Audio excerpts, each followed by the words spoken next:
Hi everyone. In this video I'm going to go through some HTML basics and we're aiming here to cover everything that you need to know for the lab this week. So first of all we'll talk about some of the HTML tags that will let you format text. Then we'll have a look at layout elements, we'll look at adding images, and lastly we'll have a look at HTML validation as well. So to start off, formatting text. We probably saw an example of a paragraph and a heading last week actually, so this one might look familiar. The P tag or paragraph is one of the most commonly used HTML tags. And as you can see in the code here, it's used to create a paragraph. Like we spoke about last week, we most of the time have an opening tag, like you see here, the letter P in those angle brackets, and we also have a closing tag, the /P, again in angle brackets. So that will mark this up as a paragraph, and you can see the output here. When you use the paragraph element, it will automatically, the browser will automatically go on to a new line after the paragraph, and it'll create a little bit of space as well above and below the paragraph itself. Headings are another thing, again, that I think we saw some of those last week. There are 6 different levels of headings. So you can have headings from H1 all the way down to H6. H1 is the largest heading and H6 is the smallest. And the H1 element is used to indicate the most important or the highest level of heading on the page. So you could think of this as probably being the first heading on the page. And heading 2 then, or H2, would be subheadings of heading 1 and so on as you go down. So H3 would generally be subheadings of a section that had a heading 2. Heading 4 would be for the subsections within H3 and so on. So that's the idea, and 6 levels is as far as it goes.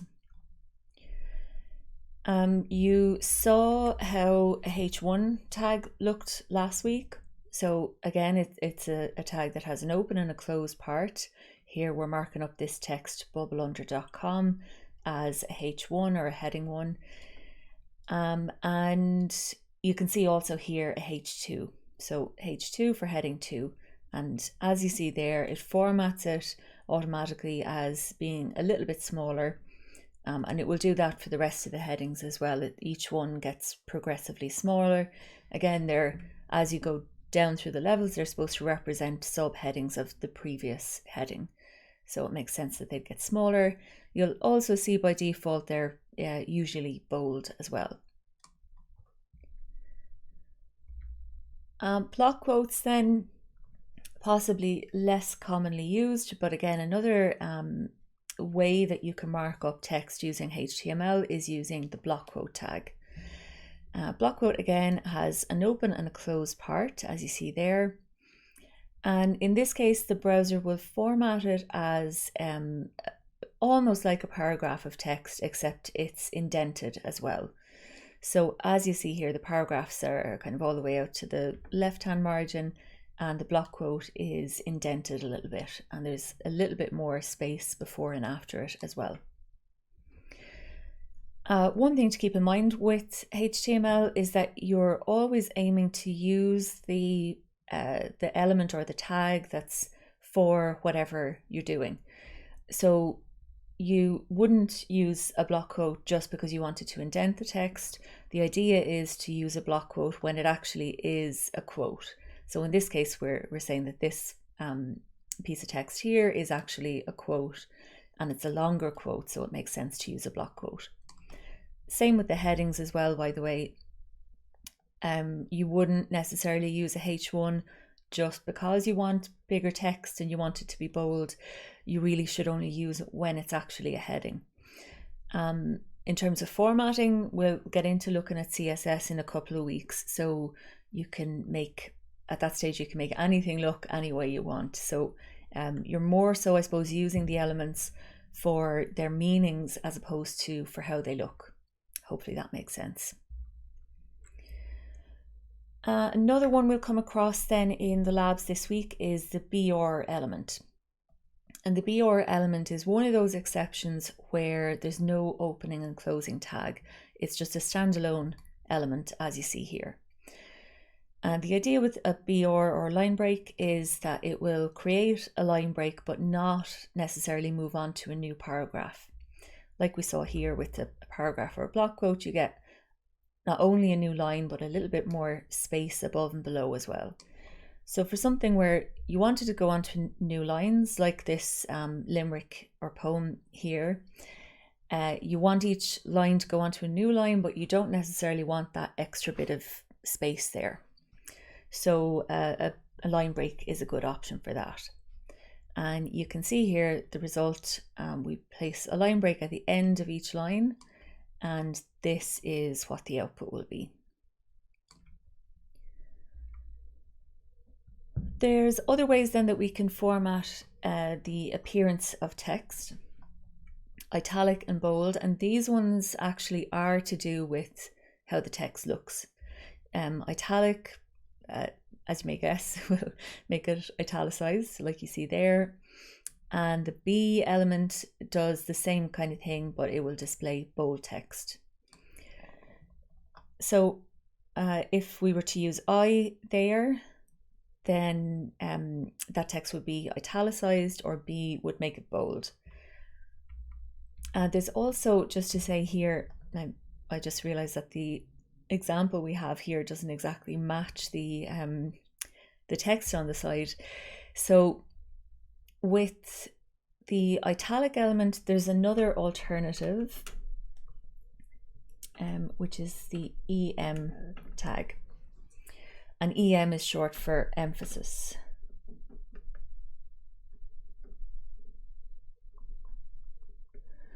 Okay, and it does the same thing as the italic tag, so it's good to know both. Italic just means really, I suppose, that it's going to make the text italicized like you see there. EM does the same thing appearance-wise, but I suppose it has the meaning that we're emphasizing this text for some reason other than just how it looks. And the B tag also has an alternative, which is the strong tag. Yeah, and strong just means, I suppose, that the text is bold as well. Okay, again, strong and bold, or strong and B, and EM and I, they do the same things as one another, but their meaning, I suppose, is just slightly different. Okay, the Q element then is for inline quotations. We saw a block quote before. That's one where we want it on its own line and indented and so on. So that's good for longer quotes. But the Q element is good for inline quotations. So ones where we don't want it to go onto a new line, we want it to stay on the same line. And it will add these quotation marks around the quote. So as you see here, we have a paragraph with a quote inside it, and it adds quotation marks around the quote, like you see there. Okay, so formatting text, then you'll see those elements that we spoke about in the formatting text lab and a few others as well. Hopefully that's all straightforward so far. And yeah, let me know when we get to the lab if you do have any questions on any of what I've talked about there. Next, then we're going to look at some layout elements. So layout elements are used to control the layout of the HTML page, and it allows us to tell the browser what the different areas of the page mean. So for example, we might have a top area at the top of our page where we put things like maybe the website logo and maybe a banner image for the website or something like that. And usually we call that section header. So we'll use the header element for that. The nav, our navigation, we'll talk about each of these in a little bit more detail in a second. But the nav is for the navigation, so our website menu, our links to all the different pages in the website and so on. usually go in that section. We can also have a main section, and this would be the main body of the page. And you might also have a footer as well, where you have some maybe more links or copyright symbols or whatever else. By the way, you don't necessarily have to include all of these in a page. You may just have a header and a main, or you could have a nav and a main and a footer, any combination really. And there's a few others that we will look at as well as we go on. But these are the 4 we're going to introduce this week. So the nav, first of all, nav, like I said, is short for navigation. So the nav section will normally contain the navigation links that are used for navigating around the website. Not necessarily all the links in the document, but just the ones that are intended as part of your website's menu, if that makes sense. And we have an example here of some links. There's some other code here that you may not recognize just yet, so don't worry too much about that. We're going to look at lists and links and so on next week. But for now, I suppose just know that the nav section is where we place that kind of content. The main section then is where we place the main content of the document. So generally, I suppose whatever is going to change on each page in the site, it's the one part of the website that normally does vary from page to page. Our header and our footer and our navigation as well, those might all remain relatively static from page to page, but the main body of the page will be what changes. And I'm going to switch over here to an example. So looking at the WIT website as an example here, you can see that at the top of the page there's some content that always stays pretty much in the same place. So this is the home page, and here I have the WIT logo. I have this menu with 4 options, a search, and an extended menu here as well if I click into that hamburger icon. And if I move around through the site, you'll see that the menu and the logo and all the rest at the top stay the same from page to page. So that's often the way it works with websites, and it's a good practice to do that because it gives the user, I suppose, a consistent experience from page to page. Okay, so in terms of the tags that might be used, then all of that section, the logo, the links, and this menu icon here, those might be all included in a header element. At the bottom of the page as well, we'll normally have a footer. You can see in this case the footer contains again the logo, the address, some social media links, and other images and so on, and some other links as well. But again, if I go to a different page in the site, so let me see, I was on research, if I go to international, you'll probably see the footer is exactly the same here. So again, the footer, navigation, and the header all generally contain the same content from page to page. But the main then is the part that's changing on each page. So on this page, it's all about international students and so on. On this page, it's all about research. And so that part will be the part that will change from page to page. So again, to go back to the tags, that's the kind of thing that we'd see in the main element, the main content of the page, or the part that's going to change from page to page on the website. And the header and footer, like I showed you there, typically stay the same from page to page. The header might contain introductory content or navigational aids as well. And by the way, we can have one of these sections nested within another. So quite possibly we might have a nav section actually within the header. The footer typically is something that's at the end of a page, or it could be at the end of a section as well.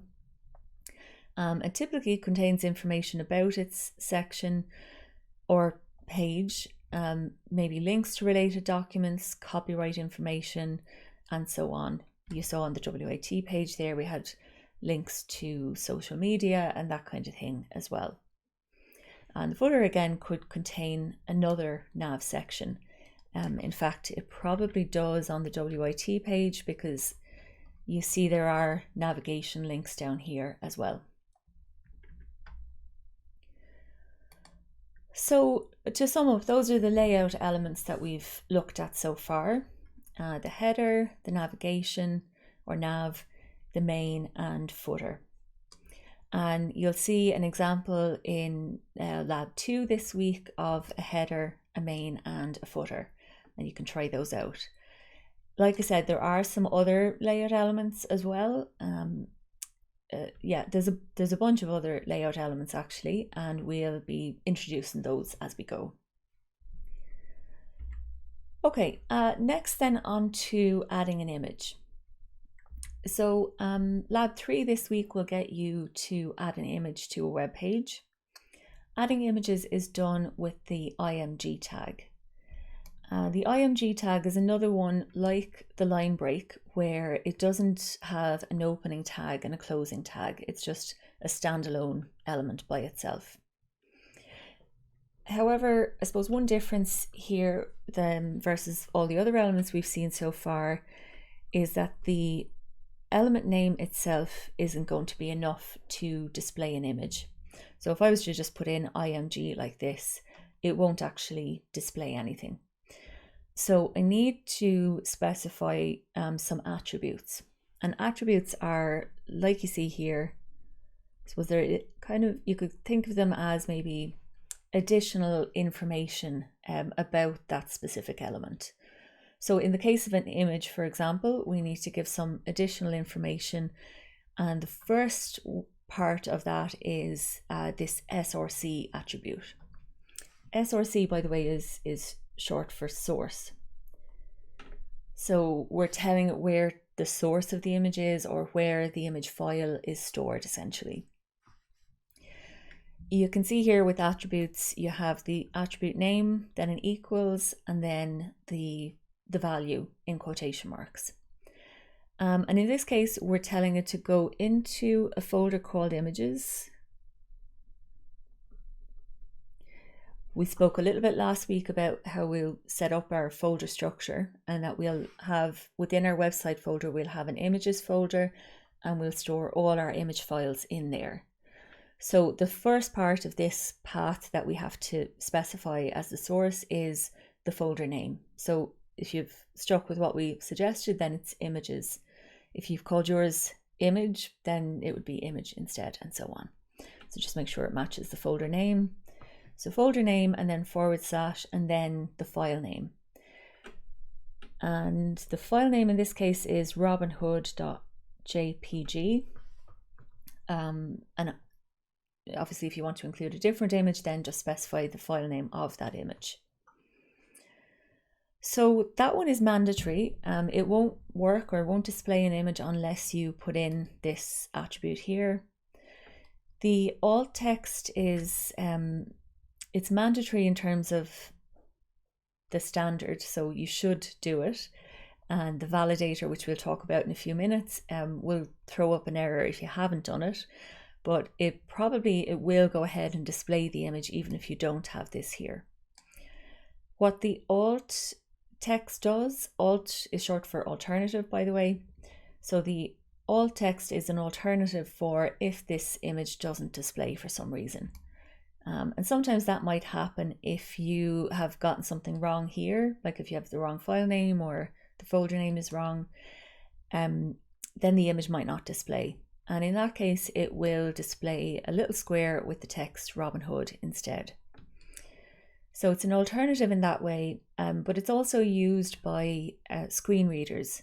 And a screen reader is a piece of software that will read out all the different elements on the page for anyone who's visually impaired. So they might be reading out the alt alternative text for the images, as opposed to, for people who can't actually see the contents of the image. So source and alt are the two mandatory attributes that we have to include with an image, but there's a few others that we can include as well. And you'll see an example in the lab of height and width. These provide optional dimensions, and they can be used by the browser to help lay out the images, and they should coincide with the actual image dimensions as well. And yeah, let me just show you this actually while I'm thinking of it.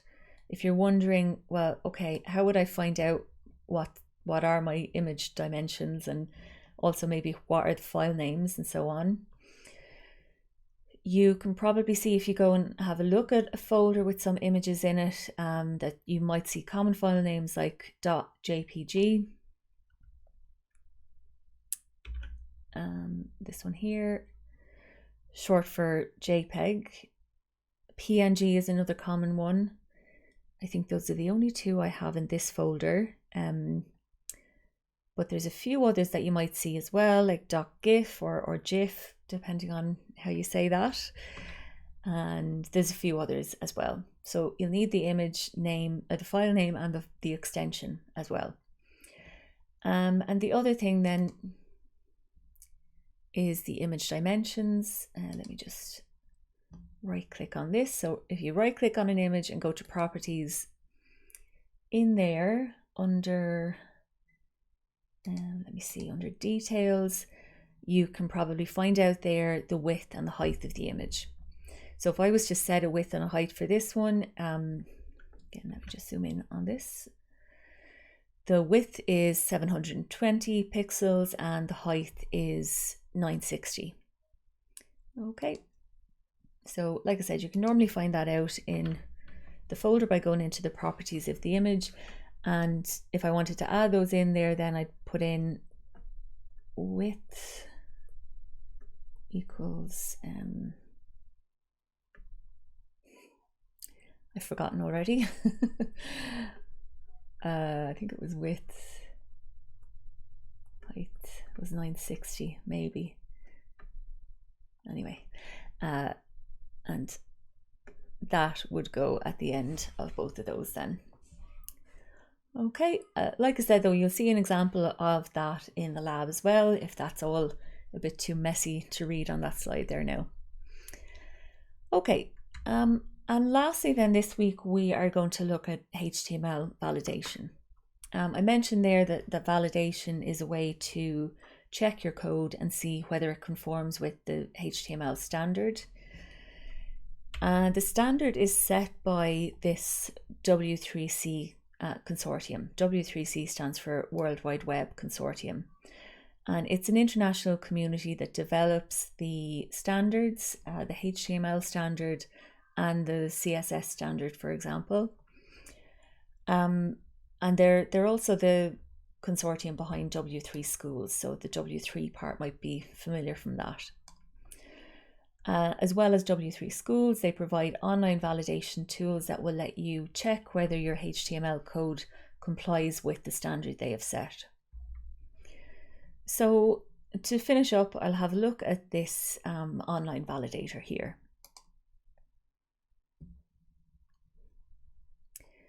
Okay, so the final lab, and just to show you, by the way, there's 4 exercises in the lab this week. Don't worry too much though, they're all relatively short.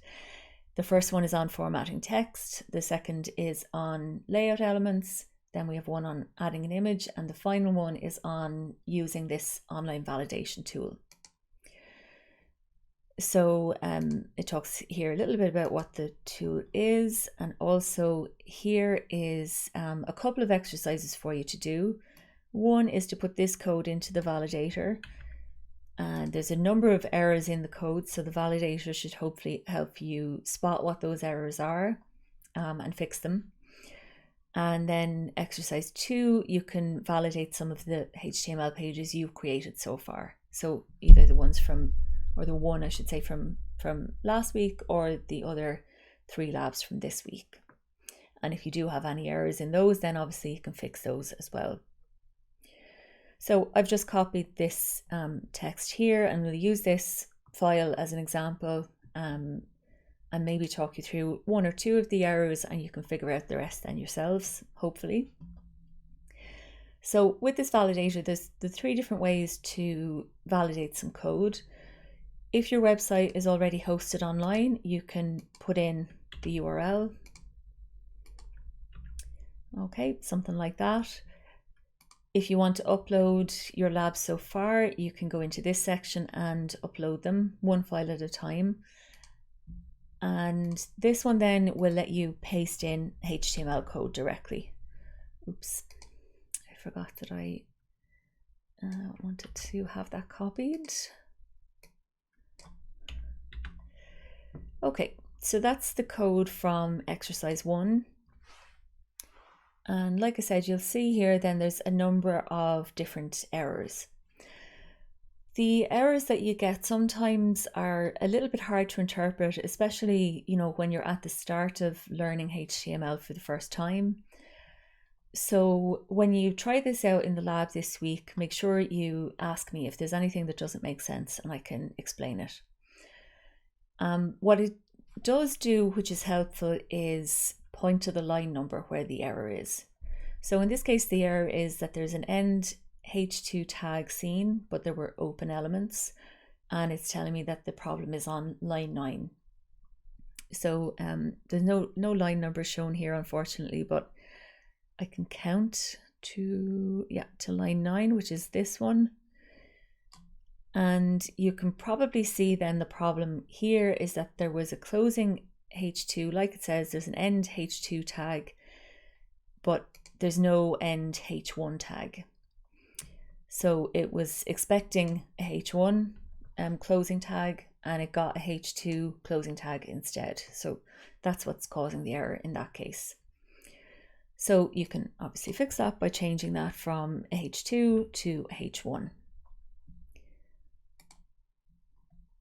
Okay, that should get rid of that first error.